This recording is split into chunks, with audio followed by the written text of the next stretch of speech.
real quick, we'll just cover this since we're talking about the DAI thing. So MakerDAO, and now we're talking about the Ethereum DAI. We are not talking about PDAI here. We're talking about the classic DAI on Ethereum. MakerDAO is now rebranding, and this actually is old news, but some new points of the news are coming out now. But it's rebranding to some shit called Sky now instead of MakerDAI, and renaming DAI to USDS on Ethereum. This is unfortunate because they're basically ruining everything that DAI had stood for. I mean,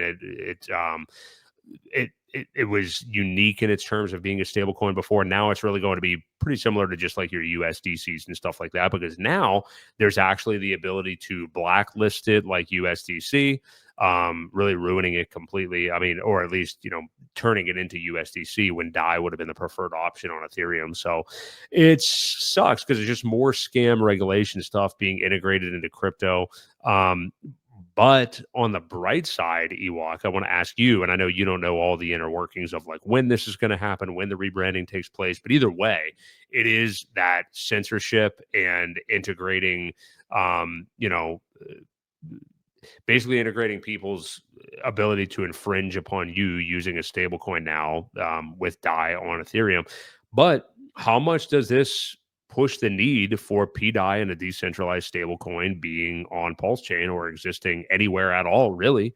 Because it's just funny that this is all happening right now when we have this organic growth of one happening on PulseChain, and we've got DAI rebranding to USDS and becoming, more of a centralized stablecoin on Ethereum. So what do you make of this news? I mean, it's a real shame because DAI has always been like the way to go as far. I know a lot of people on board with USDC, and that's fine. But in terms of holding one of them like long term, if you needed to, or holding a stable, DAI definitely would have been the preferred option. I don't know that that's true anymore. So yeah, what do you make of that and how that could affect PDAI and everything that we have growing on PulseChain? So I also heard last night that this rebranding of Sky and things like that is almost going to be a fork. Now, don't take this with 100% certainty. I'm pretty sure what I heard is the Sky protocol will be a fork of the MakerDAO, which adds in all of this other stuff. The MakerDAO as it is will continue to work in the DeFi space as it is. The reason the Sky USDS thing is being created was for bigger market participants, such as your BlackRock, such as your ETF, things like that, where they can use the larger funds. And that's, I think, why they wanted access to be able to turn it off and turn it on. Again, I'm not advocating for that at all, Right? Because I don't think anybody should be able to turn off any bank account or anything like that just because they want to, just because you sent money to someone that they didn't like, or spent money somewhere or sent it to Tornado Cash and they said, nah, we don't want the privacy. You're done. We don't want that, obviously. So again, I think I heard Axis say something about it's a fork.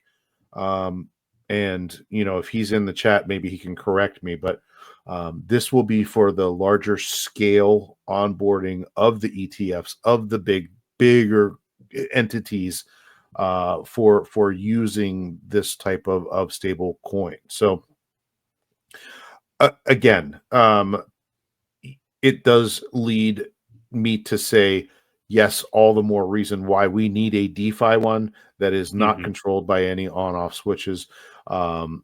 Again, Richard has talked about it before. Even the forked USDC that is on PulseChain can be flipped off. But if they wanted to invalidate those tokens, they could. Circle could easily come in and just say, nope, these aren't valid at all. Now, would people be pissed off? Yes. Yeah. Could they make a stink about it and make them do it the other way? If enough people got together, probably so. But again, that's why DAI was so important, is because it was backed by Bitcoin and Ethereum and USDC and Tether, and US. So there were many things that would back it, and not just one central authority on-off switch. And that's why DAI was definitely, favored over some of these other ones. So, yes, I think the importance of it all, for a decentralized finance thing, you've got to have that. You've got to have a smart contract running and working, and not an intermediary that can turn things off and on when they feel like it. So, yes, again, I don't know much about the Sky thing. I just from what, like I said, what I heard. This is going to be for the bigger institutions and things like that want to use it. But as far as I know, DAI will still work. You can't just remove it, right? It's not something they can't just have like a mandatory buyback, because not everybody will be like, I don't want to play that game. Right. Right. So it will still continue to function and work as it is. Just the new protocol is called this, and it will be based on that, but different. So yeah, hope that was right. And again, just I'm gonna have to do a little more research on it. I didn't get a chance to look into it too much, but that's what I gathered anyway. Yeah, that makes sense. I'll continue to look into it as well if it is just a fork. But either way, not something that people are going to want to use, obviously, with the USDS. So